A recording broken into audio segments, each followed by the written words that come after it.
அல்லேலூயா. அப்போஸ்தலர் நடவடிக்கைகள் 2ஆம் அதிகாரம் 40வது வசனம் சொல்லுகிறது, மாறுபாடான சந்ததியை விட்டு விலகி உங்களை ரட்சித்துக் கொள்ளுங்கள் அப்படின்னு இருக்கிறது. பொதுவாக இது எங்கே யாருக்கு சொல்றாருன்னா, யூதர்களை பார்த்து கர்த்தர் பேதுரு சொல்றார். அந்த இடத்துல 2ஆம் அதிகாரத்தில் பேதுரு சொல்லும் பொழுது அங்கே கூடி வந்திருக்கிற எல்லோருக்கும் அவர் பிரசங்கம் பண்ணுகிறார். பிரசங்கம் பண்ணிவிட்டு ரட்சிக்கப்பட என்ன செய்ய வேண்டும் என்று அவர்கள் கேட்கிறார்கள், இருதயத்தில் குத்தப்பட்டவர்களாகி. அப்போ இவங்க ஏற்கனவே இப்போ ஆண்டவரை ஏற்றுக்கொண்டவர்கள் அடுத்து நாங்கள் என்ன செய்யணும் அப்படின்னு கேட்கக்கூடிய கேள்விக்கு அவர் சொல்லக்கூடியதான ஒரு பதில், மாறுபாடான சந்ததியை விட்டு விலகி உங்களை ரட்சித்துக் கொள்ளுங்கள். சில நேரங்களிலே கர்த்தர் நம்மளை சில இடங்களிலே ஆண்டவர் என்ன செய்கிறாரு, கொஞ்சம் சில காரியங்களை நம்மளை விட சொல்றாரு, அல்லது விட்டு பிரிய சொல்லுவார், அல்லது சில காரியங்களை விட்டு கர்த்தர் நம்மளை வேறு பிரிப்பார். அதற்கு கர்த்தருக்கு ஒரு நோக்கம் இருக்கு, முகாந்தரம் இருக்கு. நாம் இருக்கிற இடத்துல தான் இருப்போம், அங்கேயே கர்த்தர் என்ன செய்வார், சில காரியங்களை நமக்கு ஆண்டவர் என்ன செய்வார், கொஞ்சம் நம்மளை டிஃபரன்ஷியேட் பண்ண வைப்பார் ஆண்டவர். அந்த இடத்துல நமக்கு ஆண்டவர் சில காரியங்களை செய்வார். அந்த மாதிரி சில நேரங்களில் கர்த்தர் நம்மை சில காரியங்களை விட்டு விலக்குவார். கர்த்தர் நம்மளை விலக்குவார். அப்படி விலக்கும் பொழுது நாம் அதை விலகிறது சில நேரங்களில் நமக்கு மட்டும் அல்ல, கர்த்தர் நம்ம என்ன செய்கிறாருன்னா அதை நமக்கு ஒரு ஆசீர்வாதமாக மாற்றுவதற்காக கர்த்தர் அதை செய்கிறார். இந்த காலையில் இன்னைக்கு ஜெபம் பண்ணிகிட்டே இருக்கும்போது கர்த்தர் ஒரு சிலரை வேதாகமத்தில் எனக்கு ஞாபகப்படுத்திகிட்டே வந்தார், வரிசையாக ஞாபகப்படுத்திகிட்டே வந்தார். அந்த ஞாபகப்படுத்தக்கூடிய காரியங்களை நம்ம பொதுவாக நம்ம எப்படி பார்க்குறோம்னா உலக பிரகாரமாக பார்க்குறோம். உலக பிரகாரமாக பார்க்கும்போது அதுக்கு பின்னாடி இருக்கிறதான நமக்கு ஒரு ஆவிக்குரிய சத்தியம் நமக்கு தெரியாமலே போயிடுது. நம்ம அதை ஒரு இன்சிடெண்ட்டாக பார்த்துட்டு விட்டுறோம். அந்த மாதிரி நான் செய்யக்கூடாது அப்படின்னு நம்ம நினைக்கிறோமே ஒழிய, அதுக்கு பின்னாடி இருக்கக்கூடியதான ஸ்பிரிச்சுவல் அதை நம்ம பார்க்கணும். ஸோ நம்ம அதை பார்த்தா மட்டும்தான் நமக்கு என்ன தெரியும்னு பார்த்தீங்களா, அதுக்கு பின்னாடி கர்த்தர் என்ன வச்சாரு, அதுக்கு பின்னாடி இருக்கிற சத்தியம் என்ன அப்படிங்கிறது நமக்கு புரியும். இப்போது இன்னைக்கு நான் உட்காந்து சில காரியங்களை தியானிச்சுட்டு எழுதிக்கிட்டே இருக்கும்போது சில காரியங்களை கர்த்தர் என்ன செய்தார், அந்த விளக்கி அதை காண்பிக்க ஆரம்பித்தார். அதில் மிக முக்கியமாக நாம் பார்க்கக்கூடியதான நம்ம இங்கே ஒரு 4-5 பேரை குறித்து நம்ம பார்க்க போகிறோம். சும்மா ஒரு 4-5 பேரை குறித்து பார்க்க போகிறோம்.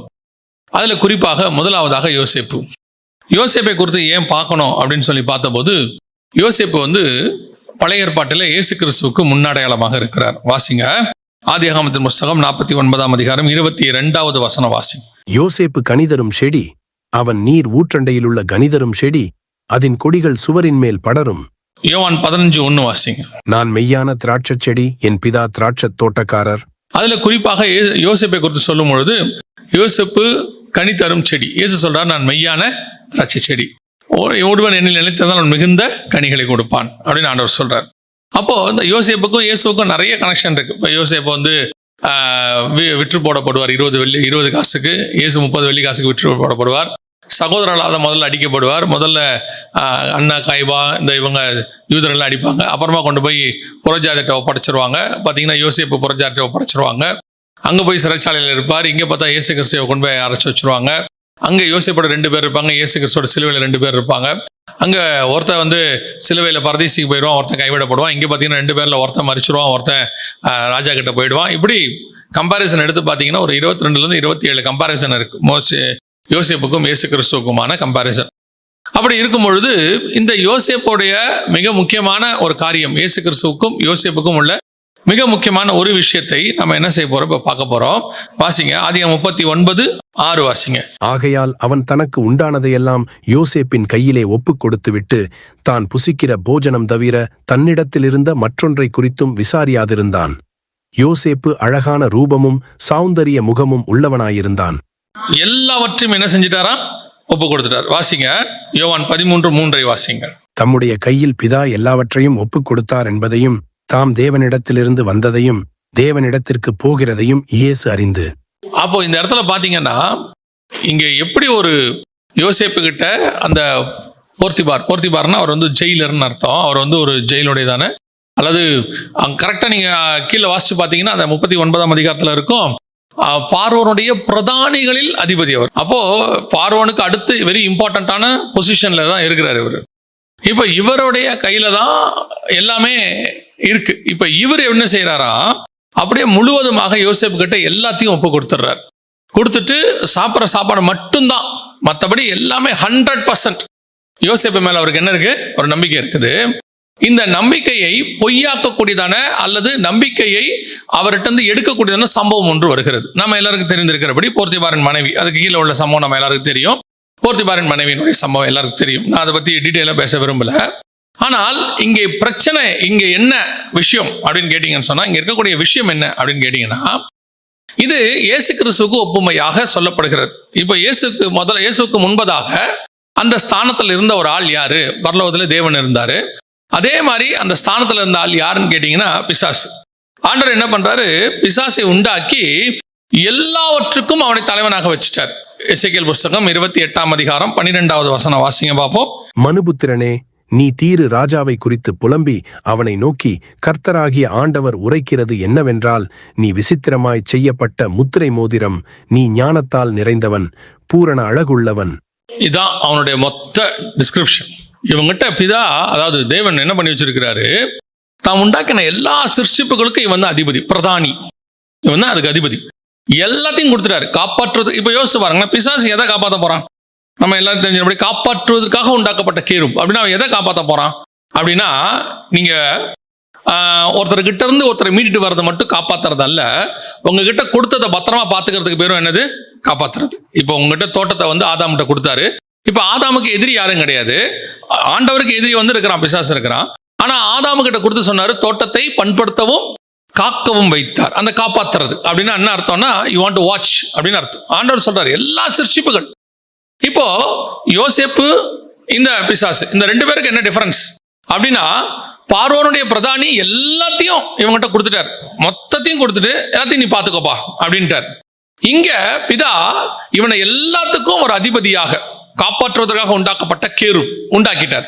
ஆனா இப்ப இவங்க ரெண்டு பேருக்கும் என்ன ஒரே ஒரு காரியத்துல ஒத்துமை இருக்குது அப்படின்னா, யோசேப்புக்கு எல்லாத்தையும் கையில கொடுத்ததான அந்த பார்வோனுடைய பிரதானி போர்த்திபார் என்ன செஞ்சாரா?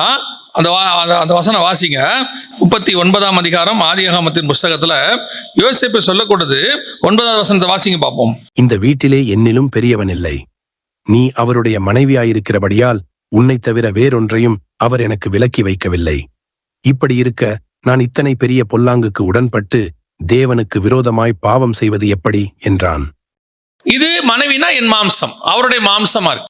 அந்த மாம்சமா இருக்கிறதுனால அதை தவிர அதை ஒன்ன மட்டும் அவர் வச்சுக்கிட்டாரு, மிச்சம் எல்லாத்தையும் என்ன பண்ணிட்டாரு? என்கிட்ட ஒப்பு கொடுத்துட்டாரு.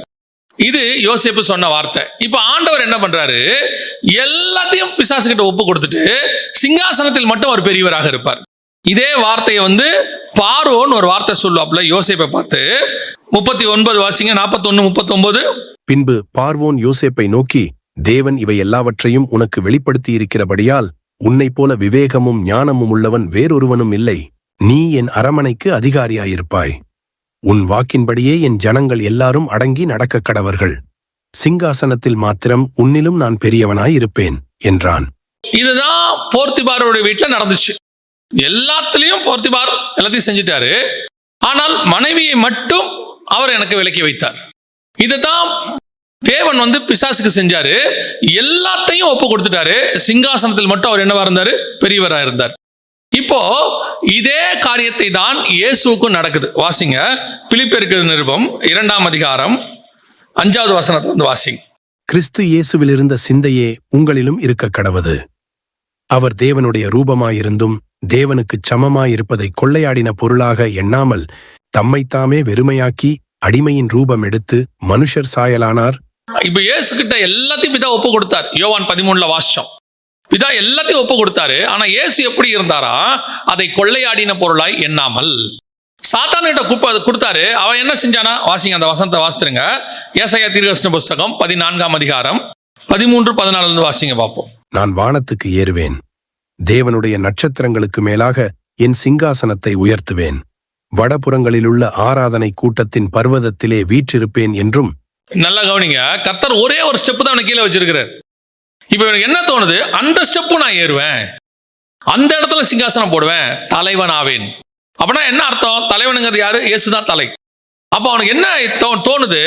எல்லாத்தையும் என்கிட்ட கொடுத்துருக்காரு, அந்த ஒண்ணு மட்டும் இருக்குல்ல, அது எனக்கு வேணும். இப்போ இதே காரியம்தான் யோசேப்புக்கு வந்துச்சு, இதே காரியம்தான் இயேசுக்கு வந்துச்சு. ஆனால் அவன் சொல்ற வார்த்தை, பார்வோன் போர்த்திபார் உன்னை மட்டும் எனக்கு விலக்கி வச்சிருக்காரு, மிச்சம் எல்லாத்தையும் என்கிட்ட கொடுத்துட்டாரு. பார்வோன் சொல்றாரு, சிங்காசனத்தில் மட்டும் நான் உனக்கு பெரியவனாக இருப்பேன். அப்போ ஆண்டவர் நம்மளை பர்பஸாக நம்முடைய வாழ்க்கையில ஒரு சில விஷயங்களை விட்டு நம்மளை விலக்கி வைக்கிறார். நம்ம கிட்ட நம்பி எல்லாத்தையும் கொடுக்கிறாரு. அது நான் சொல்லக்கூடியது, அது ஆவிக்குரிய வாழ்க்கையா இருக்கலாம், உங்க ஊழியமா இருக்கலாம், உங்க வாழ்க்கையா இருக்கலாம், உங்களுக்கு கொடுத்த வரமா இருக்கலாம், என்ன வேணா இருக்கலாம். கர்த்தர் எல்லாத்தையும் 100%, 99% கொடுத்துறாரு. ஒன்னே ஒண்ணு மட்டும் கண்டிப்பா கர்த்தர் விலக்கி வைப்பார். ஒன்னே ஒண்ணு மட்டும், அந்த ஒன்ன வேணும், அந்த ஒன்ன சுதந்திரிக்கணும் அப்படின்னு உங்களை தூண்டுறது தான் பிசாசினுடைய சித்தம் அல்லது பிசாசினுடைய விருப்பம். காரணம் என்னன்னா, அவனுக்கு தெரியும் அந்த ஒன்ன நீங்க எடுத்தீங்கன்னா இந்த 99 உங்களை விட்டு போயிடும். அவனுடைய ஒரே ஆண்டவர் பாருங்க, 99 வச்சுக்கிட்டு ஒன்ன கொடுக்கல, எவ்வளோ ஒரு பாருங்க, எல்லாத்தையும் கொடுத்துட்டு அத்தனையும் கொடுத்துட்டு ஒன்னே ஒண்ணு மட்டும் வேணாம் பாரு. ஆனா பிசாசு நம்மளை தூண்டுறது என்னவா இருக்கும்னா, அந்த ஒன்ன மட்டும் எடுக்க சொல்லுவான். அந்த ஒன்னை நீ எடு, அந்த ஒண்ணுல தான் எல்லாமே இருக்கு. இப்ப யோசிச்சு பாருங்க, தோட்டத்தை முழுக்க கொடுத்தாச்சு. ஆண்டவர் சொன்னாரு, அந்த ஒரு மரத்தை மட்டும் நீ சாப்பிடாத. இப்ப என்ன நடந்துச்சு?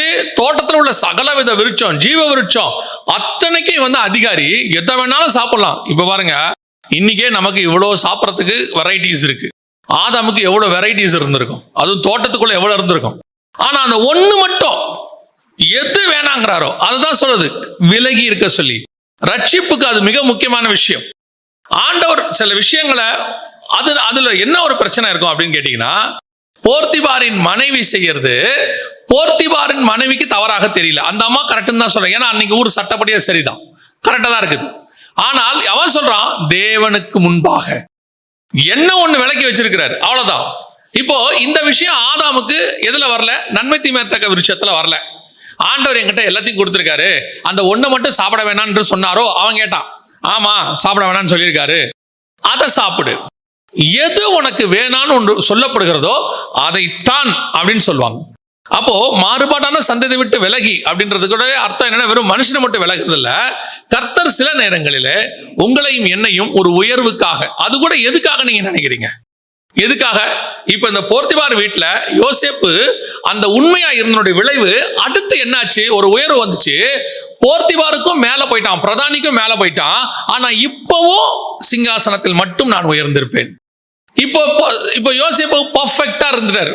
சாவர வரைக்கும் அவர் என்ன நினைக்கல, ராஜாவை தள்ளிட்டு நான் என்ன செய்யணும், ராஜாவாகணும், பார்வனை தள்ளிட்டு நான் பார்வன் ஆகணும், அந்த மாதிரி நினைக்கல. இப்ப மேதிய பெர்ஷிய ராமன் சாம்ராஜ்யத்துல தரியு அரசாலும் போது ஒரு சில ராஜாவை கொல்றதுக்கு வகை பார்த்தாங்க, மொர்தெகாய் காப்பாத்தினாருன்னு இருக்குது. அந்த மாதிரி அவன் ஆசைப்படல, எதுவுமே செய்யல. எப்பவுமே அதான் வசனம் சொல்றது, போதும் என்ற மனதன் கூடிய தெய்வ பக்தியே மிகுந்த ஆதாயம் நமக்கு. அதனால நம்ம ஒரு இடத்துல என்ன நினைக்கணும், இன்னும் அப்படிங்கிறத விட, ஆண்டவரை இந்த இடத்துல என்ன வச்சிருக்கீங்க, இப்ப வச்சிருக்கிற இடத்துக்கு நான் பெர்ஃபெக்ட். அந்த இடத்துல ஏதோ ஒண்ணு இருக்கும், அந்த ஒன்னை விடுங்க, அதை விட மேல ஒரு இடத்துல வைப்பாரு. ஆனா அங்கேயும் ஒன்னை விட சொல்லுவாரு, அதையும் ஒண்ணு விடுங்க, அதை விட மேல கொண்டு போய் உட்கார வைப்பாரு, அங்க ஒண்ணு விட வேண்டி இருக்கும். இப்படி அந்த ஒரு டெஸ்ட் ஒரு இடத்துல இருந்துகிட்டே இருக்கும். ஆனா நம்மளை பொறுத்த வரைக்கும் என்னன்னா, அந்த ஒண்ணு மட்டும் கண்ணை உறுத்திக்கிட்டே இருக்கும் நமக்கு. அந்த ஒரே ஒரு காரியம் மட்டும். ஒரு சிலர்லாம் பாத்தீங்கன்னா சுகர் சாப்பிட வேணாம்னா அவங்களுக்கு அந்த சுகர் சாப்பிட்றதுல மட்டும்தான் இன்ட்ரெஸ்டே இருக்கும். மிச்சம் எவ்வளோ காரம் இருக்கும், துவர்ப்பு இருக்கும், அப்புறம் அறுசுவை, மிச்சம் 5 சுவை இருக்கு. அந்த 5 சுவை அவங்களுக்கு புரியவே புரியாது, அந்த ஒரு சுவை தான். ஏன்னா அது வேணான்னு சொல்லப்பட்டது. சில நேரத்தில் நமக்கு எல்லாம் ஓகேன்னு இருப்பாங்க, டாக்டர் ஏதோ ஒன்று சொல்லுவார், இதை மட்டும் விட்டுருங்கன்னு. ஆனால் அந்த ஒன்று மட்டும் தான் நமக்கு உறுத்திக்கிட்டே இருக்கும். அந்த ஒன்று அது சொல்லும் போது கூட எப்படி சொல்லுவோம் தெரியுமா, டாக்டர் எல்லாம் சொன்னாரு, அந்த ஒன்று மட்டும் வேணான்னு இருக்கிறாரு அப்படின்னு அதை நம்ம மென்ஷன் பண்றோம்ல. ஆனால் நமக்கு தெரிஞ்சு நீங்க பார்த்தீங்கன்னா லைஃப்ல நிறைய விஷயத்த நாம யூஸ் பண்றதே கிடையாது. நம்ம யூஸ் பண்றது மிஞ்சி பார்த்தீங்கன்னா, ஆண்டவர் சகல வித விருட்சங்கள் கொடுத்தாரு, ஆதாம் எல்லாத்தையும் சாப்பிட்டுருப்பாரா? அந்த விருட்சம் அத்தனையும் சாப்பிட்டு முடிச்சிருப்பாரா? இப்பவே நம்ம இந்த உலகத்துல எல்லா பழத்தையும் சாப்பிட்டு முடிக்கல இல்லையா? நமக்கு என்ன கண்ணுக்கு படுதோ, என்ன தேவைப்படுதோ அதை மட்டும் தான் சாப்பிட்றோம். ஆதாமுக்கு ஆண்டவர் வேர்ல்டையே கையில கொடுத்துட்டாரு. இப்ப ஆதாம் அதெல்லாம் சாப்பிட்டுருப்பாரான்னு இல்லை, அவர் என்ன செய்வார், அவருக்கு தேவை என்னவோ அதை மட்டும் சாப்பிட்டுருப்பாரு, டேஸ்ட் பார்த்து பேர் வச்சிருப்பாரு, ஏதாவது ஒண்ணு பண்ணிருப்பாரு. அதை தவிர்த்து அவர் வேணான்னு சொன்னது ஒன்னே ஒண்ணுதான், அந்த ஒன்ன சாப்பிடணும்னு அவன் உணர்த்தலாம் பாருங்க. அதான் ஆண்டவர் சொல்றாரு, அதை விட்டு விலகு, நீ ரட்சிக்கப்படுவாய், அதை விட்டு விலகு, நீ உயர்த்தப்படுவாய். நான் என்னுடைய இதுல இருந்து உங்களுக்கு சொல்றேன், உங்களை கர்த்தர் ஒரு விஷயத்தை விட சொன்னார்னா, நான் சொல்றேன் விட முடியாது, ரொம்ப கஷ்டம்தான். கண்டிப்பாக அது பார்வைக்கு இன்பமும் புசிப்புக்கு நலமும்.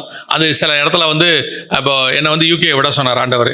யூகே விடன்னு சொன்னும் எனக்கு அது கொஞ்சம் கஷ்டம். ஏன்னு சொன்னா, நான் இருந்தது நான் ஏற்கனவே சொல்லியிருக்கேன், அது ஒரு டாப் சிட்டி, ஒரு பிரைட்டன்லயே ஒயிட் ஹாக்ன்ற இடம், ரொம்ப அழகான சிட்டி, வசதியான வாழ்க்கை. நான் தான் அங்க, அந்த மொத்த இதுக்கும் நான் தான் அங்க அப்படி இருந்தது. ஆனா கர்த்தர் சொல்றாரு அதை விட்டுட்டு வான்னு சொல்றாரு. அப்போ நமக்கு கொஞ்சம் கஷ்டம். இப்போ என்னை கர்த்தர் விட சொன்னது அந்த ஒரே ஒரு வேலையை மட்டும். அந்த ஒரு வேலையை நான் விட மாட்டேன்னு சொல்லியிருந்தா இவ்வளவும் எனக்கு கிடைச்சிருக்காது. ஆனா இவ்வளத்தையும் கர்த்தர் எனக்கு காட்டல, அந்த ஒண்ணு விடுன்னு மட்டும் சொன்னார். அதை விட்டா இது கிடைக்கும். ஆனா இதை காட்டிட்டு அதை விடுன்னு கர்த்தர் சொல்ல மாட்டாரு. அதை விடு, நான் இதை காட்டுறேன் பாரு, நான் காண்பிக்கும் தேசத்துக்கு போ, உன்னை ஆசீர்வதித்து பெரிய ஜாதியாக்குவேன். நீ போ, நீ பெரிய ஜாதி ஆக்குங்க, அப்புறமா நான் போறேன்னா ஒத்துக்க மாட்டார் ஆண்டவர். ஆண்டவர் சில நேரத்தில் நம்மகிட்ட கேட்கறது ஒபீடியன்ஸ். அந்த ஒபீடியன்ஸ் எப்படிப்பட்ட ஒபீடியன்ஸ்னா, நீங்கள் அவர் என்ன சொல்றாரோ அதை விடக்கூடியதாக இருக்கணும். இது முதலாவதாக யோசேப்பு கிட்ட இருந்துச்சு. இப்ப யோசிச்சு பாருங்களேன், அடுத்து எந்த இடத்துக்கு அவர் போயிட்டாருன்னு கேட்டீங்கன்னா, இப்ப யோசேப்பு பிதா சொன்ன இல்லையா, இயேசு கிறிஸ்து சொன்னல, இயேசு என்ன பண்ணாரு, பிதா எல்லாவற்றையும் ஒப்பு கொடுத்தார், விட்டாரு. ஆனா பிதா அவருக்கு எல்லாவற்றுக்கும் மேலா நாமத்தை கொடுத்து, வானத்தின் கீழெங்கும் பூமியின் மேலெங்கும் எல்லாம் அவரை பணியும்படி செய்து தன்னுடைய வலது பாரசத்தில் உட்கார வைத்தாருன்னு இருக்குது. இப்ப விட்டது நமக்கு பெருசு, ஆனால் பெற்றுக்கொண்டது அதை விட பெருசாக அவர் பெற்றுக்கொண்டார். அதுதான் இப்ப ரொம்ப முக்கியம். கொள்ளையாடின பொருளாய் எண்ணாதபடிக்கு. சில நேரங்களிலே கர்த்தர் அதை எதிர்பார்க்கிறார் நாம் விடுவதற்காக. இரண்டாவது, எஸ்தரை குறித்து வாசிக்கிறோம். வாசிங்க, எஸ்தரின் புஸ்தகத்துல 5ஆம் அதிகாரம் 3ஆம் வசனம் வாசிங்க. ராஜா அவளை நோக்கி, எஸ்தர் ராஜாத்தியே, உனக்கு என்ன வேண்டும்? நீ கேட்கிற மன்றாட்டு என்ன? நீ ராஜ்யத்தில் பாதி மட்டும் கேட்டாலும் உனக்கு கொடுக்கப்படும் என்றான். 7ஆம் அதிகாரம் 2ஆம் வசனம். 2ஆம் நாள் விருந்தில் திராட்சரசம் பரிமாறப்படும் போது ராஜா எஸ்தரை நோக்கி, எஸ்தர் ராஜாத்தியே, உன் வேண்டுதல் என்ன? அது உனக்கு கொடுக்கப்படும். நீ கேட்கிற மன்றாட்டு என்ன? நீ ராஜ்யத்தில் பாதி மட்டும் கேட்டாலும் கிடைக்கும் என்றான். ராஜ்யத்தில் பாதினா எவ்வளவு தெரியுமா? எஸ்தரின் புஸ்தகம் 1ஆம் அதிகாரம் 1வது வசன வாசி. இந்து தேசம் முதல் எத்தியோப்பியா தேசம் வரைக்கும் உள்ள 127 நாடுகளையும் அரசாண்ட அகாஸ்வேருவின் நாட்களிலே சம்பவித்ததாவது, தேசத்தில் பாதி கேட்டாலும் தரப்படும்ன்றதுல பாதி எவ்வளவு? ஏறக்குறைய 63 நாடு. 63 ராஜ்யத்தில் பாதி கேட்டாலும், ராஜ்யம் 127 நாடுகளை கொண்டது. பாதி கேட்டாலும் தரும் அப்படின்னா 63.5 நாடு தரேன்னு சொல்றான். அந்த அம்மா திருப்பி சொல்லிச்சு, எனக்கு வேணான்றுச்சு. ஆனா இந்த வசனத்தை வாசிங்க, 2ஆம் அதிகாரத்தில் என்ன நடந்துச்சு பாருங்க. 2ஆம் அதிகாரம் 17வது வசனம் வாசிங்க. ராஜா சகல ஸ்திரீகளை பார்க்கிலும் எஸ்தர் மேல் அன்பு வைத்தான். சகல கன்னிகைகளை பார்க்கிலும் அவளுக்கு அவன் சமூகத்தில் அதிக தயையும் பட்சமும் கிடைத்தது. ஆகையால் அவன் ராஜ கிரீடத்தை அவள் சிரசின் மேல் வைத்து அவளை வஸ்தியின் ஸ்தானத்திலே பட்டத்து ஸ்திரீயாக்கினான். இப்பவே 2ஆம் அதிகாரத்திலே அவன் ராஜஸ்திரீ ஆயிட்டா. 127 நாட்டுக்கு என்ன ஆயிட்டாங்க? ராஜஸ்திரீ ஆயிட்டாங்க. இப்ப ராஜா சொல்றாரு 127 நாட்டுக்கு ராஜஸ்திரீ. இப்ப அந்த ராஜஸ்திரீங்கிறது எப்படின்னா, ராஜாவோடைய அதிகாரத்துல அவங்களுக்கும் உண்டு. ராஜா 120 நாட்டுக்கு ராஜா, இவங்க 120 நாட்டுக்கு ராணி. ஆனா இப்போ அவர் சொன்னது என்ன ஆஃபர் என்னன்னா, 63 நாடு உனக்கே சொந்தம், நீ ராஜாத்தியா இருக்கலாம். இப்போ புரியுதா டிஃபரன்ஸ்? புரியுதா? 127 நாட்டுக்கு இவர் ராஜா, இந்த அம்மா என்னவா இருக்காங்க? ராணியா இருக்காங்க. இவர் செத்துட்டாங்கன்னா அவங்க ராணி கிடையாது, அவ்வளவுதான், முடிஞ்சிடும். வேற ஒரு ராஜா வந்துட்டாங்கன்னா இன்னொரு ராணி வந்துருவாங்க, இவங்களை தள்ளிடுவாங்க. ஆனால் இப்போ அவர் சொன்னது என்னன்னா, உனக்கு பாதி நான் தந்துடுறேன். அப்படின்னா என்ன அர்த்தம்? 63 நாடு நீயே ராஜா, நீயே ராணி. நான் இல்லாட்டியும் இருந்தாலும் நீ தான் எனக்கு இருப்ப, ராணியா இருப்ப. அது ஒரு பெரிய ஆஃபர், மிகப்பெரிய ஆஃபர். ஆனால் எஸ்தருடைய வார்த்தை என்னன்னா, வேண்டாம், இல்ல ராஜா, எனக்கு அதெல்லாம் இல்லை. அப்ப 127 நாட்டுக்கு ராணியா இருக்கிறேன், 67 நாட்டுக்கு தனி ராணியா, சோலோவா ராணியா இருக்க போறேன், இது எதுவுமே வேண்டாம். அப்படின்னா எஸ்தருடையதான, இன்னும் கூட எஸ்தரை பத்தி கொஞ்சம் படிங்க, வாசிங்க. எஸ்தரின் புஸ்தகம் 2ஆம் அதிகாரம் 15வது வசனம் வாசிங்க. மொர்தெகாய் தனக்கு குமாரத்தியாய் ஏற்றுக்கொண்டவளும் அவன் சிறிய தகப்பனாகிய அபியாயேலின் குமாரத்தியுமான எஸ்தர் ராஜாவினிடத்தில் பிரவேசிக்கிறதற்கு முறை வந்தபோது அவள் ஸ்திரீகளை காவல் பண்ணுகிற ராஜாவின் பிரதானியாகிய ஏகாய் நியமித்த காரியமே அல்லாமல் வேறொன்றும் கேட்கவில்லை. எஸ்தருக்கு தன்னை காண்கிற எல்லார் கண்களிலும் தயை கிடைத்தது. அப்படின்னா என்ன அர்த்தம்? அதுக்கு முன்னாடி பாத்தீங்கன்னா, அதுக்கு முந்தின வசனத்துல இருக்குது, அதிலே பாருங்க 13ஆம் வசனம் கடைசி சொல்லுது, அந்த ஸ்திரீ அவள் தனக்கு வேண்டுமென்று கேட்பவையெல்லாம் அவளுக்கு, அங்கேயும் அவள் ஒன்றும் கேட்கவில்லை அப்படின்னு. அப்ப எஸ்தருடையதான தாட் என்ன? எஸ்தருடைய மனநிலை என்ன? என்ன கேட்டாலும் கொடுப்பாங்க. ராஜாவை பார்க்க போறாங்க அப்படின்னு கேட்டு என்ன ட்ரெஸ், என்ன அலங்காரம், எப்படி என்ன கேட்டாலும் கொடுத்துருவாங்க. ரெண்டாவது, ராஜா கூப்பிட்டு சொல்றாரு, பாதி தரேன், வேண்டாம், இதுவும் வேண்டாம், ஏகா என்ன கொடுக்குறாரு எனக்கு அது போதும். அப்ப இந்த மனநிலைக்கு காரணம் என்ன அப்படின்னு சொல்லி நீங்க கேட்டீங்கன்னு சொன்னா, எஸ்தருக்கு ஒன்று நன்றாய் தெரிகிறது. இப்ப இந்த எஸ்தரின் புஸ்தகத்தை நீங்க கொஞ்சம் புரிஞ்சுக்கணும். சரியா? எஸ்தரின் புஸ்தகம் என்ன செய்யணும்? புரிஞ்சுக்கணும். பைபிள்ல கர்த்தர், காடு, தேவன் அப்படின்னு ஒரு வேர்டு கூட வராத ஒரே ஒரு புக்கு எஸ்தர் புக்கு தான். இந்த மாதிரி ஒரு புக்கு பைபிள் முழுக்க இருக்கவே இருக்காது.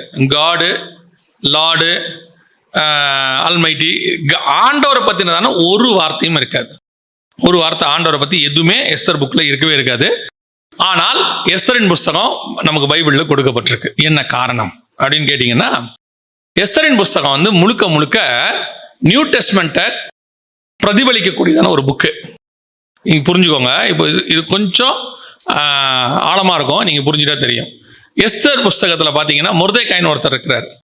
மொர்தெகாய் யாருன்னு பாத்தீங்கன்னு சொன்னா, ஒரு வகையில் எஸ்தருக்கு என்னவா இருக்கிறாரு? சிறிய தகப்பன் இருக்கு இல்லையா? ஆனா அவன் தகப்பன் கிடையாது, அவன் அண்ணன். எஸ்தருக்கு அவர் என்னவா இருக்கிறாரு? அண்ணனாக இருக்கிறார். இங்க என்ன சொல்லுது பாருங்க, அந்த வசனம் என்ன சொல்லுது பாருங்க. 15வது வசனம் வாசிங்க. 2:15. மொர்தெகாய் தனக்கு குமாரத்தியாய் ஏற்றுக்கொண்டவளும் அவன் சிறிய தகப்பனாகிய அபியாயேலின் குமாரத்தியுமான எஸ்தர். சித்தப்பா பொண்ணு. சித்தப்பா பொண்ணுன்னா யாரு? இவங்க தங்கச்சி. ஆனா என்னவா ஏத்துக்கிட்டாரு? மகளா ஏத்துக்கிட்டாரு. புரியுதா? இப்ப நல்லா புரிஞ்சுக்கோங்க. எஸ்தர் மொர்தெகாய்க்கு தங்கச்சி, இன்னொரு பக்கம் மகளா ஏத்துக்கிட்டாரு. அதுல இன்னொன்னு பார்க்கணும். எஸ்தர் யாருன்னா, அகாஸ்வர ராஜாவுக்கு என்னவா இருக்கிறாரு? தரியு ராஜாவுக்கு என்னவா இருக்கிறாரு? அல்ல, அகாஸ்வர ராஜாவுக்கு அவர் என்னவா இருக்கிறாரு? மனவாட்டியா இருக்கிறாங்க. எஸ்தர் 3 இருப்பாங்க இதுல. ராஜாவுக்கு ஒய்ஃபு, மொர்தெகாய்க்கு தங்கச்சி, இன்னொரு பக்கம் மொர்தெகாய்க்கு மகள்.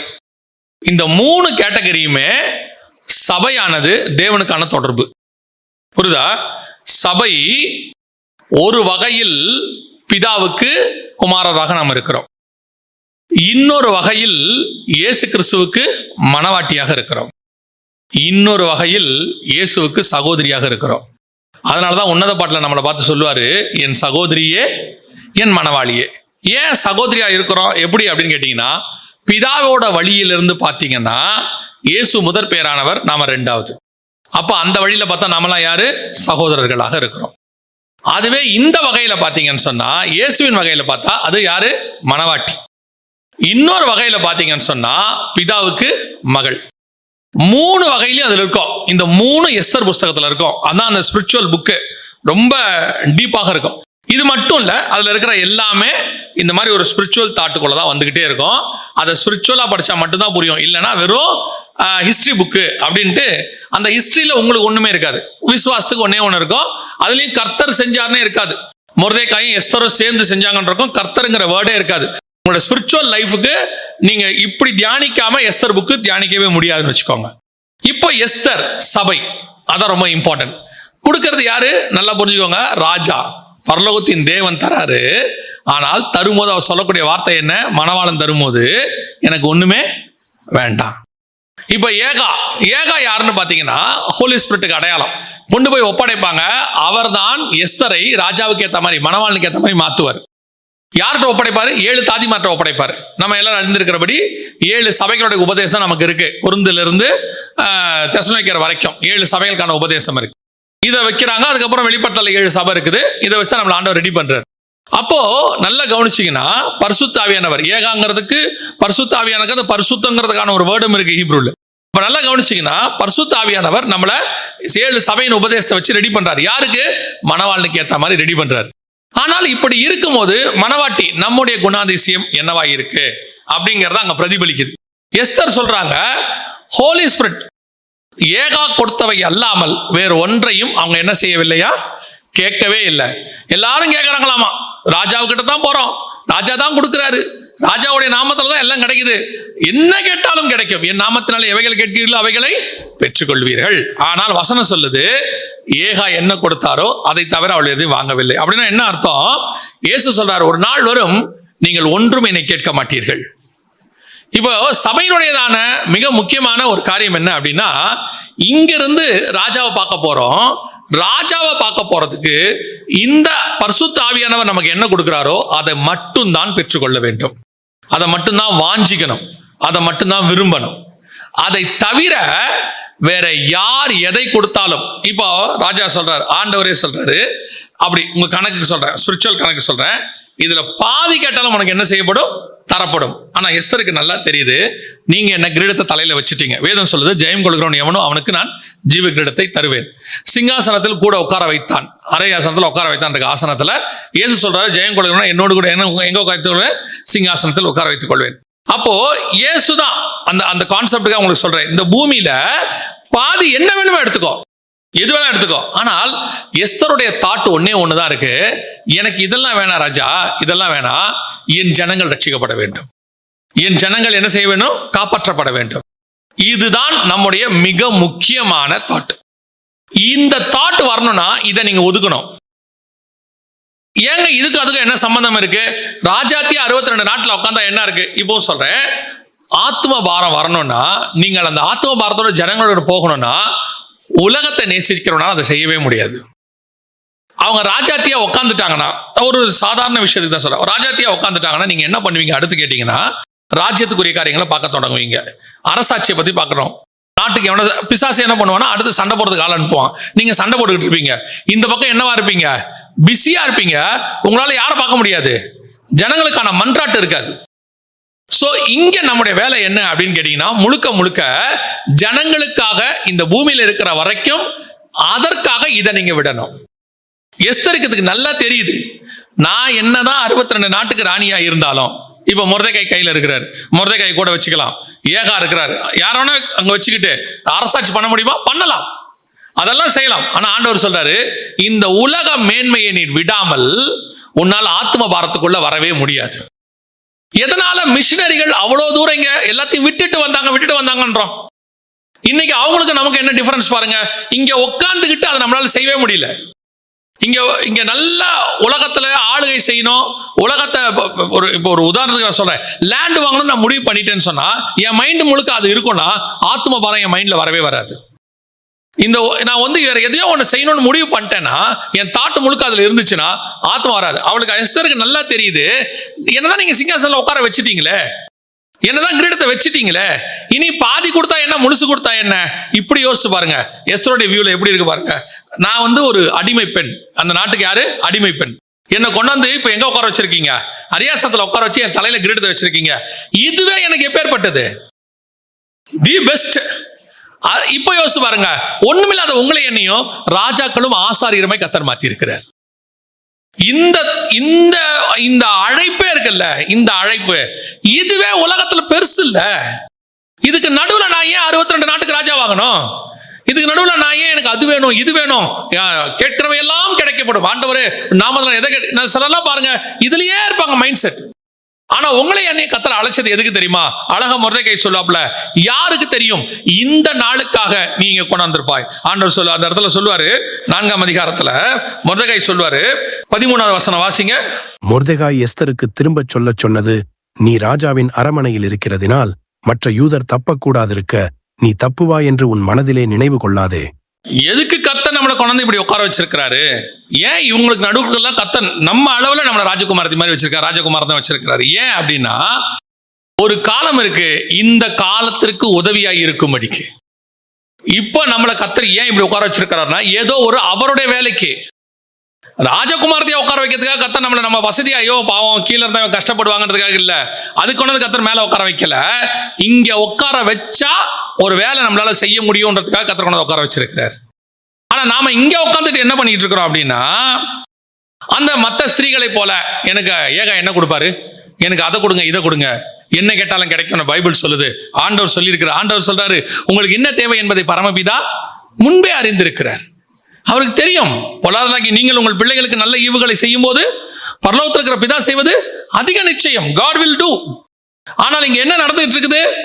இங்க நாம இதை விட முடியாம இருக்கிறோம். ராஜ மேன்மைய இந்த ராஜ இடத்துல உட்காந்துக்கிட்டு, இப்போ எஸ்தருக்கும் என்ன இருக்கு, ஆனா அந்த அம்மாவுக்கு என்ன, ராஜாத்தியா இருக்கிறேன், என்னால என்ன, அதுதான் அங்க உள்ள பிரச்சனையே. நான் ராஜாத்தியா இருக்கிறேன், சட்டத்தை மீறி நான் எதுவுமே செய்ய முடியாது, எனக்குன்னு ஒரு லிமிட் இருக்குங்க, இதுக்கு மேல செய்ய முடியாது. அவன் சொல்றான், உன் லிமிட் எல்லாம் ஒரு நாள் செத்து போயிடும், அதெல்லாம் போயிடும். நீ எதுக்கு அழைக்கப்பட்ட? கர்த்தருக்காக அந்த இடத்துல கொண்டாந்து கர்த்தர் உட்கார வச்சிருக்கிறார். அவருடைய வேலைக்காக, உன்னை கொண்டு செய்ய வேண்டிய ஒரு வேலைக்காக தான் கர்த்தர் உன்னை கொண்டாந்து அந்த இடத்துல உட்கார வச்சிருக்காரு. அப்ப இங்கேயும் உட்காந்துக்கிட்டு ஃபியூச்சரை பத்தி அது இது என்ன கிடைக்கும், ஏது கிடைக்கும், ஆண்டவர் சொல்றாரு, அதை விட்டு முதல்ல விலகு. அந்த ராஜகுமாரத்திங்கிற இனத்தை விடு முதல்ல. அதை விட்டுட்டு, உனக்கு நான் ராஜாவும் ஆசனமா வச்சிருக்கிறேன், அதை விட்டு. எதுக்காக? நீ ஜனங்களுக்காக மன்றாடுவதற்காக, ராஜா கிட்ட போய் அழுவதற்காக, ராஜாவின் காலில் விழுந்து கெஞ்சுவதற்காக நீ ராஜகுமாரத்தியானே. மற்றவங்க சொன்னா கேட்க ஏன்னா முடியாது. தேவனுக்கு அவங்க நடுவில் பாவங்கள் சுவராக இருக்கு. ஆனா உங்களுக்கு எனக்கு அப்படி இல்லை, ரத்தத்தால கழுவப்பட்டோம், அவருடைய மார்புல சாஞ்சிருக்கோம், நம்ம சொன்னா தேவன் கேட்பார். அப்ப நம்ம மேல என்ன இருக்குது? கர்த்தருக்கு ஒரு நம்பிக்கை இருக்குது. அந்த மேன்மைக்காக கர்த்தர் கொண்டு உட்கார வச்சிருக்கிறார். அப்ப இங்க உட்காந்துக்கிட்டு இன்னும் என்ன ஆகும்? ஒரு சிலர்லாம் என்ன நினைப்பாங்கன்னா, ஃபியூச்சர் என்ன ஆகும்னு நினைப்பாங்க. எனக்கு கர்த்தர் என்னை விட்டு முதல்ல எடுத்த ஒரு முக்கியமான விஷயத்துல ஒன்று ஃபியூச்சர் பிளான். நான் உங்களுக்கு அது ஒரு ஆலோசனையாவே சொல்றேன். ஃபியூச்சர் பிளான் ஒன்று போடவே போடாதீங்க. 50 வயசுல என்ன ஆகும், 40 வயசுல என்ன ஆகும், 60 வயசுல என்ன ஆகும், போடவே போடாதீங்க. ஏன் சொல்றேன் தெரியுமா? ஃபியூச்சர் 100% கர்த்தர் கரத்துல இருக்கு, 100%. நாளைக்கு என்ன நடக்கும் நமக்கு தெரியாது.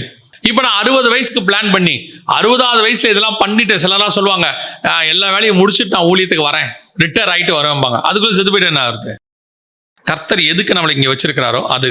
இன்னும் ஒரு காரியத்தை வாசிங்க, எபிரேயர் நிருபம் 11ஆம் அதிகாரம் 24-25 வாசி. விசுவாசத்தினாலே மோசேதான் பெரியவனான போது பார்வோனுடைய குமாரத்தியின் மகன் எண்ணப்படுவதை வெறுத்து அனித்தியமான பாவ சந்தோஷங்களை அனுபவிப்பதை பார்க்கிலும் தேவனுடைய ஜனங்களோட துன்பத்தை அனுபவிப்பதையே தெரிந்து கொண்டு இனிவரும் பலன்மேல் நோக்கமாயிருந்து எகிப்திலுள்ள பொக்கிஷங்களிலும் கிறிஸ்துவ நிமித்தம் வரும் நிந்தையை அதிக பாக்கியம் என்று எண்ணினான். அந்த பொக்கிஷம்னா என்ன? வேதம் சொல்லுது, ஞானம் அறிவு என்கிற பொக்கிஷம். அங்க எகிப்தில் உள்ள பொக்கிஷம் என்ன? அப்போஸ்தலர் நடவடிக்கைகள் சொல்லுகிறது, மோசே எகிப்திலுடைய சகல சாஸ்திரங்களிலும் கற்பிக்கப்பட்டு வாக்கிலும் செய்கையிலும் வல்லவனானான். அப்போ இந்த இடத்துல வேதம் நம்ம கிட்ட எக்ஸ்பெக்ட் பண்ற மிக முக்கியமான அடுத்து, பார்வோன் குமாரத்தியின் மகன் எனப்படுவதை வெறுத்து அப்படின்னு இருக்கு. அப்போ இன்னைக்கு நமக்கு இதெல்லாம் இது வரைக்கும் உள்ளது. யோசேப்ப மாதிரி நம்ம முக்கியமான ஒரு பாவம் இருக்கும், அதை கூட விட்டுட்டு வந்துருவோம். அடுத்து நமக்கு எஸ்தர் மாதிரி மேன்மைகள், ஆண்டவர் கொடுத்த ஊழியத்து கூட வந்துருவோம். ஆனா இப்போ 3வது இருக்க பிரச்சனை இருக்குல்ல, இது கொஞ்சம் என்ன சொல்றது, ஃபெவிகால் மாதிரி கொஞ்சம் ஒட்டிக்கிட்டு இருக்க பிரச்சனை. இதை கொஞ்சம் பிச்சு தான் எடுக்கணும். இது என்ன செய்யணும்? கொஞ்சம் இப்போ யோசேப்புக்குன்றது அந்த அம்மாங்கிறது விட்டுட்டு போயிடலாம், ஜெயிலுக்குள்ள தூக்கி போட்டாச்சுன்னா அந்த அம்மாக்கு அவனுக்கு சம்மந்தம் இல்லை, வேலை முடிஞ்சிருச்சு.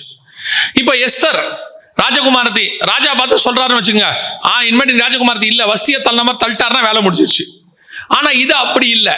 எகிப்தின் கலைகளின் வாக்கிலும் இவன் சின்ன வயசுல அதுக்குள்ள வளர்ந்துருக்கிறான், இவனுக்குள்ள வளர்ந்துருச்சு எல்லாமே. இது வெளியே உள்ளது இல்லை, இது என்ன இருக்குது? உள்ள வளர்ந்தது. இது எப்ப வளர்ந்தது? நினைவு தெரிஞ்ச நாள்ல இருந்து நமக்குள்ள வளரும். இன்னும் சொல்ல போனா தலைமுறையை வளரும். போன தலைமுறையில இருந்து யாருக்கிட்ட இருந்தாவது நமக்கு வரும், ஜீனும்பாங்க. இது என்னவா இருக்கலாம்? உங்களுடைய சுய ஞானமா இருக்கலாம், டேலண்ட் இருக்கலாம், நீங்க படிக்க வரக்கூடியதாக இருக்கலாம், அனுபவத்தில் வரக்கூடியதாக இருக்கலாம், அல்லது ஒரு சிலர்கிட்ட இருந்து கற்றுக்கொள்ளக்கூடியதாக இருக்கலாம். இது எல்லாம் இப்போ உங்களுக்கு எப்படி இருக்கும் தெரியுமா? உலகத்தை பொறுத்த வரைக்கும் பொக்கிஷம் மாதிரி இருக்கும். உலகத்தை பொறுத்த எப்படி இருக்கும்? பொக்கிஷம்னா என்ன? வேல்யூபிள். பொக்கிஷம்னா வேல்யூபிள். அதை வச்சு நம்ம நல்ல நிறைய விஷயத்த செய்ய முடியும். இப்போ இன்னைக்கு யோசித்துக்கொள்ளுங்க, இன்னைக்கு ஒருத்தன் ஏஐ டெக்னாலஜியில் நம்பர் 1 முடிச்சிருந்தானா அவனுக்கு என்ன ஒரு இது இருக்கு? எப்படி தூக்கி கொண்டு போய் எங்க உட்கார வச்சிருவாங்க இன்னைக்கு, இல்லையா? இப்போ சில சயின்டிஸ்ட் ஏதோ ஒன்று கண்டுபிடிக்கிறாங்க, எங்கேயோ வந்துடுறாங்க. இது உலகத்தில் உள்ள பொக்கிஷம். இப்போ அவங்க ஒரே நாள் ஆயிட்டாங்களா? அப்படி இல்ல. இப்போ இது உலகத்தில் உள்ள பொக்கிஷம், மாற்றுக்கிறதே கிடையாது, வேல்யூபிள். ஆனா இதை தாம் பவுல் சொல்றாரு பிலிப்பியருக்கு எழுதும் போது, நான் லாபமான அனைத்தையும் நஷ்டமும் குப்பையும் என்று விட்டேன். நான் நஷ்டமானதை கர்த்தருக்காக விட்டுட்டு வரல. எதை விட்டுட்டு வந்த? லாபமானதை விட்டு வர. நஷ்டமானதை எல்லாருமே விடுவாங்க. இப்போ கடை நஷ்டமாயிருச்சு, மூடியாச்சு. இப்ப கர்த்தர் ஊழியத்துக்கு கூப்பிடுறாரு. நான் அதை குறைவா சொல்லல, கர்த்தர் ஊழியத்துக்கு கூப்பிடுறாரு. ஊழியத்துக்கு கூப்பிடும் போது சரி நஷ்டமாயிருச்சு, அடுத்த வேலை சாப்பாட்டுக்கு வழி இல்லை. ஒருத்தர் சொல்றாரு, வாங்க ஊழியத்துக்கு, அங்க ஆண்டவர் பார்த்துப்பாரு, இப்போ ஒரு ஆர்கனைசேஷன்ல சேர்த்து விடுறோம், மாசம் உங்களுக்கு இவ்வளவு தருவாங்கன்னா ஆட்டோமேட்டிக்கா நம்ம என்ன பண்ணிடுவோம்? போயிடுவோம். இப்போ எதை விட்டு வந்திருக்கோம்? நஷ்டத்தை விட்டு வந்திருக்கோம். இப்படி வரவங்களை நான் குறையா சொல்ல, திருப்பியும் சொல்றேன், நஷ்டத்தை விட்டு வந்திருக்கோம். ஆனால் உங்ககிட்ட சில லாபம் இருக்கும், அதை தான் நீங்க விட மாட்டீங்க. இது நஷ்டம், ஆனா உங்களுக்குள்ளேயே சில லாபம் இருக்கும், சில ஞானம் இருக்கும், சில அறிவு இருக்கும், சில டேலண்ட் இருக்கும், சில காரியங்கள் சின்ன வயசுல இருந்தே இருக்கும், டிஃபால்ட்டா வரும். மோசே எகிப்துல போய் பார்வோன்ட்ட பேசணும், கரெக்ட் தானே? பார்வோன்ட்ட பேசணும். அப்ப பார்வோனுடைய லால மோசே சக்சஸ்ஃபுல்லா இருக்கிறது நல்லதா கெட்டதா? எகிப்துடைய லாவை அவர் கரைச்சி குடிச்சிருக்கிறது நல்லதா கெட்டதா? நல்லது தானே? அப்பதான் பார்வோன்ட்ட பேசுறதுக்கு இப்ப நம்மளே யாரை கேட்கிறோம்? ஆடிட்டர் இருக்காரா அப்படின்னு கேட்கணும், அப்படித்தானே? ஆனால் மோசே பெஸ்ட் இருக்கு. எகிப்தின் வாக்கிலும் கலைகளிலும் வல்லவன், கலைகளிலும் வாக்கிலும் வல்லவன், பயங்கரமா பேசுவார். ஆனால் இப்ப ஆண்டவருக்கு தேவை பார்வோன்கிட்ட போறதுக்கு எகிப்தின் கலைகளிலும் வாக்கிலும் வல்லவனான இந்த டேலண்டட் பர்சன் எனக்கு வேண்டாம். அவன் திக்குவாயி மந்தனாவா மாறட்டும், பார்வோன் குமாரத்தின் மகன் எனப்படுவதை வெறுக்கட்டும். அவனுக்கு அதுல இருக்கு. நான் யார் தெரியுமில்ல? பாரோவுடைய தங்கச்சி பையன், ஆல்மோஸ்ட் ராஜ குடும்பம். அவருக்கு ரதம் இருக்கும், அவர் போனார்னா ஒரு கம்பீரம் இருக்கும். பாரோ அன்னைக்கு இப்படி இப்படி எடுத்துக்கோங்க, ட்ரம்ப்போடைய தங்கச்சி பையன் எப்படி இருக்கும் பாருங்க, எவ்வளவு ஒரு மரியாதை இருக்கும். ட்ரம்ப் கூட எங்க போனாலும் ஒரு மரியாதை.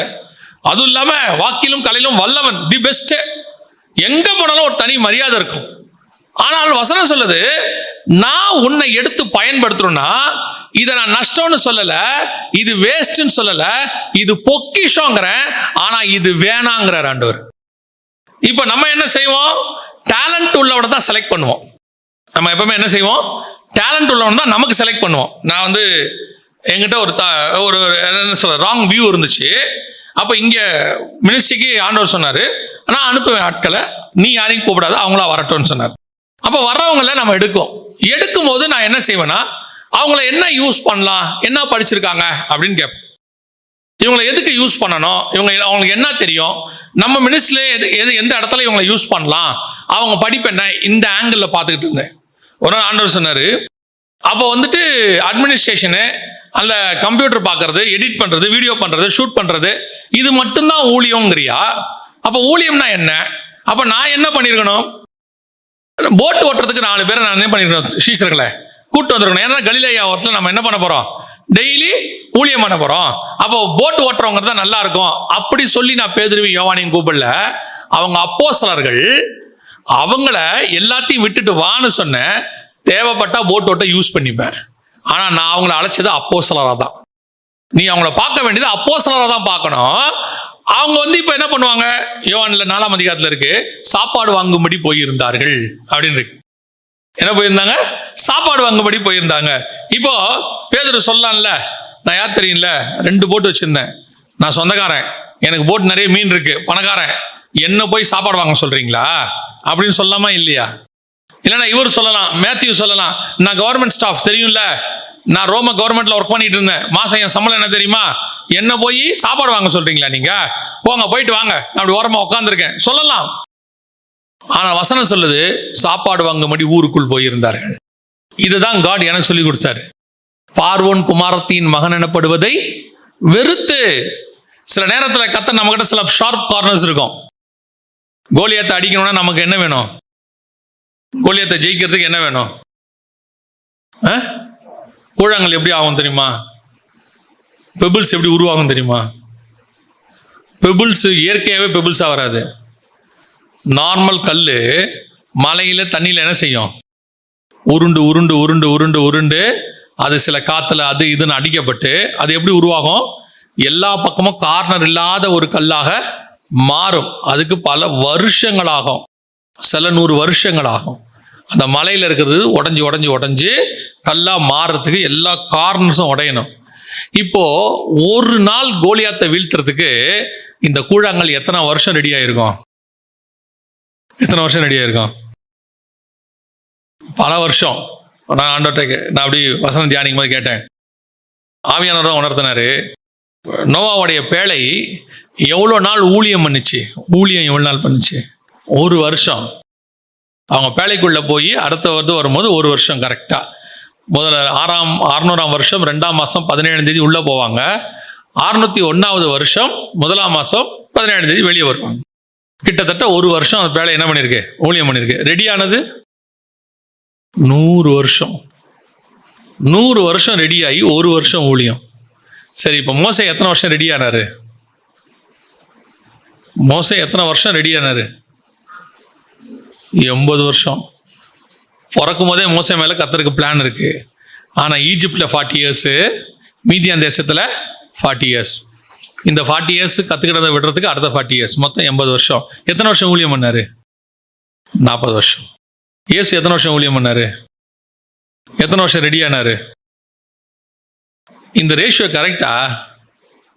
30 வருஷம் ரெடி ஆகி 3.5 வருஷம் ஊழியம், 100 வருஷம் ரெடி ஆகி 1 வருஷம் ஊழியம், 80 வருஷம் ரெடி ஆகி 40 வருஷம் ஊழியம். இந்த ரேஷியோ கரெக்டா? என்ன சொல்லுவோம்? 20-25 வயசு வரைக்கும் படித்தா 80 வரைக்கும் அது யூஸ் ஆகணும். அதானே கரெக்டு? 25 வயசுக்குள்ள படிச்சு முடிச்சிட்டோம்னா சாவர வரைக்கும் அந்த படிப்பு வேலை யூஸ் ஆகும். அப்போ நம்ம டபுள் மடங்கு தானே எக்ஸ்பெக்ட் பண்ணுவோம். பைபிள் ரேஷியோ அப்படி ஆப்போசிட்டா இருக்கு. 100 வருஷம் ரெடியான பேழை 1 வருஷம் ஊழியம் பண்ணிருக்கு. அப்ப இதை எனக்கு ஆவியானவர் கேட்டாரு, இது சரியா அப்படின்னா, என் வியூக்கு நான் சொன்னேன், இல்ல என் மனுஷனுக்கு நம்ம அப்படி ஒத்துக்க மாட்டோம்ல, யோசிச்சு பாருங்க அது என்ன இது அப்படின்ட்டு. அப்ப ஆண்டவர் சொன்னாரு, இந்த ஆங்கிள் பாரு அப்படின்னு. அது 1 வருஷம் ஊழியம் பண்ணுச்சு. அந்த ஊழியத்துடைய எஃபெக்ட் எத்தனை வருஷம் இருந்துச்சு? நோவா பேழை ஊழியம் பண்ணது 1 வருஷம். ஊழியத்தோட எஃபெக்ட் எத்தனை வருஷம்? இன்னைய வரைக்கும் ஜனங்கள் உயிரோடு இருக்குது அந்த பேழைக்குள்ள இருந்து வெளியே வந்ததுனால. புரியுதா? இயேசு 3.5 வருஷம் ஊழியம் பண்ணாரு. எஃபெக்ட் எத்தனை வருஷம் இருக்கு? 2000 வருஷம். மோசே ஊழியம் பண்ணாரு. எத்தனை வருஷம் இருந்துச்சு எஃபெக்ட்? 2000 வருஷம். இயேசு வர்ற வரைக்கும். அப்ப யோசிச்சு பாருங்க, நம்ம எவ்வளவு நாள் ஊழியம் பண்றோன்றது முக்கியம் இல்லை, எவ்வளவு வருஷம் நம்ம ஊழியம் பூமியில நடக்க போகுதுங்கிறது தான் முக்கியம். நம்மளுடைய எஃபெக்ட்.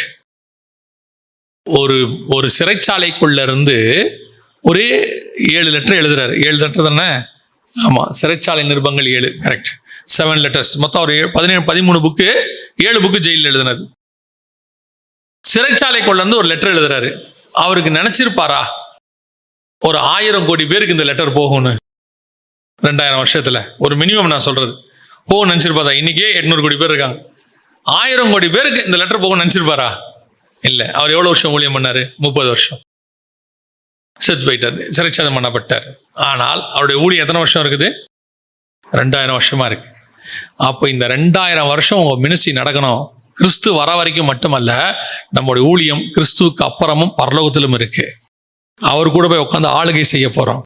அவ்வளோ பெரியதான மினிஸ்ட்ரிக்கு ப்ரிப்பரேஷன் அதிகமாகத்தான் இருக்கும். விட வேண்டிய காரியம் அதிகமாக தான் இருக்கும். நான் ஒண்ணு மட்டும் தைரியமா சொல்லுவேன், நீங்க எதை விட்டாலும் பெற்றுக்கொள்ள போவது அதிகம்தான். நீங்க உயிரையே விட்டீங்கனாலும் பெற்றுக்கொள்ள போவது அதிகம்தான். நீங்க கண்டிப்பா ஒரு உலகத்தானே எடுத்துக்கோங்களேன், ஒரு விஷயத்த நீங்க செஞ்சீங்கன்னா அதை விட கொஞ்சம் இன்ட்ரெஸ்ட் போட்டு கொடுக்கணும் தான் நினைக்கிறாங்க. அப்படிதானே? ஒரு பேங்க்ல பணம் போட்டா இன்ட்ரெஸ்ட் கொடுக்கணும்னு நினைக்கிறாங்க. ஒரு கவர்மெண்ட்ல கொடுத்தா பிஎஃப் எக்ஸ்ட்ரா கொடுக்கணும்னு நினைக்கிறாங்க. ஒரு தங்கம் வாங்கினா இன்னொரு நாள் அது விலை ஏறி இருக்கும் நம்ம நினைக்கிறோம். அப்ப நம்மளே இப்படி நினைக்கும் போது தேவன் எப்படி நினைப்பார் யோசிச்சு பாருங்க. அப்போ கர்த்தருக்காக நம்ம இழக்க போற பொக்கிஷங்கள் பூமியில, நான் சொல்றது லாபமானது, நஷ்டத்தை சொல்லல, லாபமானது.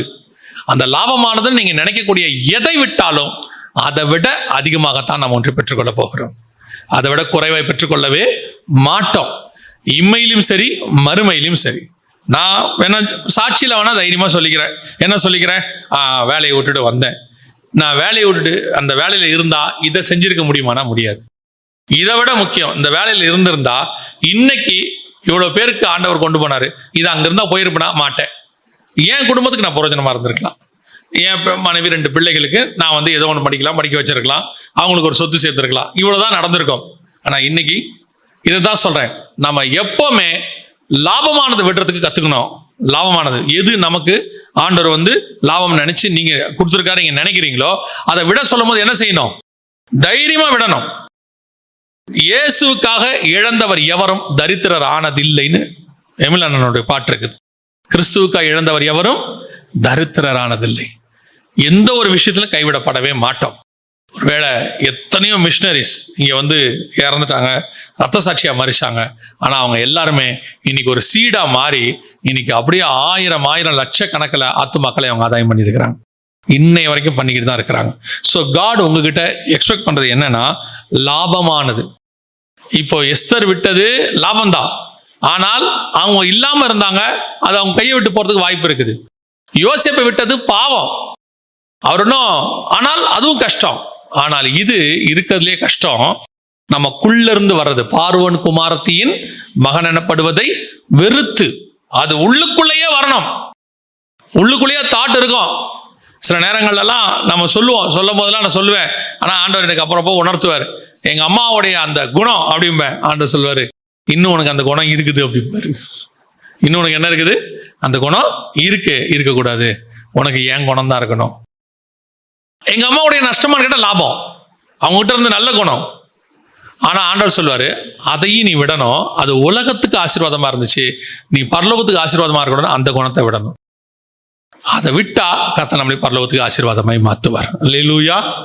நாம் ஜெபிக்க போகிறோம். ஜெபம் பண்ணலாமா? நம்ம உன்னை அழைத்ததுக்கு அவருக்கு ஒரு முகாந்தரம் இருக்கு, உன்னை முன்குறிச்சதுக்கு ஒரு முகாந்தரம் இருக்கு. உன்னுடைய திட்டங்கள், உனக்கு உன்னதான காரியங்களை கர்த்தர் வெளிப்படுத்துவார். வழி இதுவே என்று உனக்கு காண்பிப்பார். நீ எதை செய்யணும் செய்யக்கூடாது என்பதை உணர்த்துவார். ஒப்பு கொடுப்போமா தேவ சமூகத்தில்? ஆண்டவரே, உடைய கிருபையுள்ள கரத்தில் என்னை தாழ்த்துகிறேன். ஆண்டவரே, ஒப்பு கொடுத்து ஜெபம் பண்ணுவோம். ஆண்டவரே, என்னை தாழ்த்துகிறேன். என்ன நோக்கத்துக்காக என்னை வேறு விரிச்சு இங்கே கொண்டு வந்தீங்களோ, அந்த நோக்கத்தை நான் ஓடி முடிக்கிறதுக்கு எதெல்லாம் விட்டு நான் விலகணுமோ அதெல்லாம் விட்டு நான் விலகிறேன். அந்த போர்த்திபாரின் மனைவி கிட்ட அதே ஒரு காரியத்தில் மட்டும் யோசேப்பு இருந்திருந்தா அவன் எகிப்துக்கு ராஜாவாய் மாறி இருக்க முடியாது. எஸ்தர் அந்த 63 நாட்டை வாங்கிட்டு அவ போட்டு அரசாட்சியோட முருகதை கூட போயிருந்தானா, ஆமான் எல்லா யூதர்களையும் கொண்டு இருப்பான், ஒண்ணும் பண்ணி இருக்க முடியாது. வேற ராஜகுமாரத்தை வந்திருப்பாங்க வாங்கிட்டு போயிருந்தா. ஆனா கர்த்தர் உங்களை வச்சதுக்கு ஒரு நோக்கம் இருக்கு. ஒரு கூட்டத்தை உன்மூலமாய் ரட்சிப்பதற்கு, ஒரு பெரிய கூட்டத்தை உன்மூலமாய் ரட்சிப்பதற்கு. எங்கேயோ அடிமை பெண்ணா இருந்த எஸ்தர் வழியா லட்சக்கணக்கான யூதர்களை ரட்சிக்க கர்த்தரால் முடியுமானால், பூமியில தூசியும் புல்லுமா ஒதுக்கப்பட்டவங்களா, அநேகரால் நிராகரிக்கப்பட்டவங்களா இருந்த நம்மை கொண்டு கர்த்தர் லட்சங்களுக்கு பிரயோஜனமாய் மாற்றுவார். கர்த்தர் உன்னை கொண்டு அப்படி செய்ய முடியும்.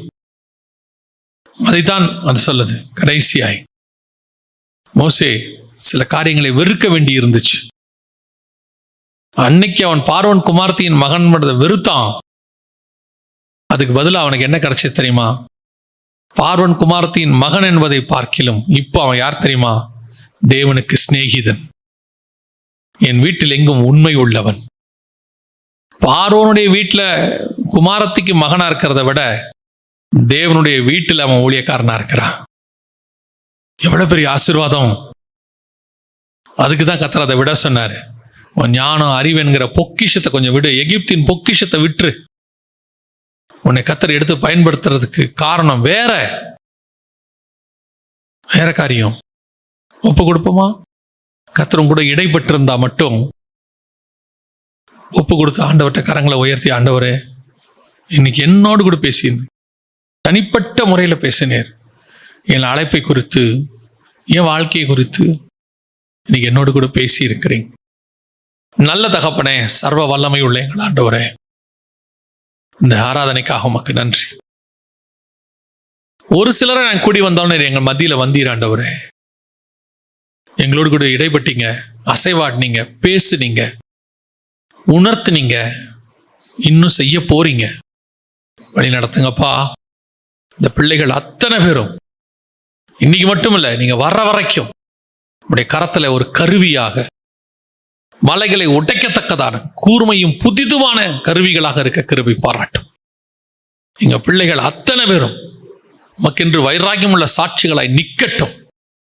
இடையில எதெல்லாம் விட்டுட்டு அவங்க ஓடணுமோ எல்லாத்தையும் விட்டுட்டு ஓட, மறக்க, வெறுக்க கிருபை பாராட்டும். மகிமையுள்ள கரத்தில் எங்களை தாழ்த்துகிறோம். எங்கள் ஆண்டவர் இயேசு கிறிஸ்துவின் நாமத்தில் பிதாவே.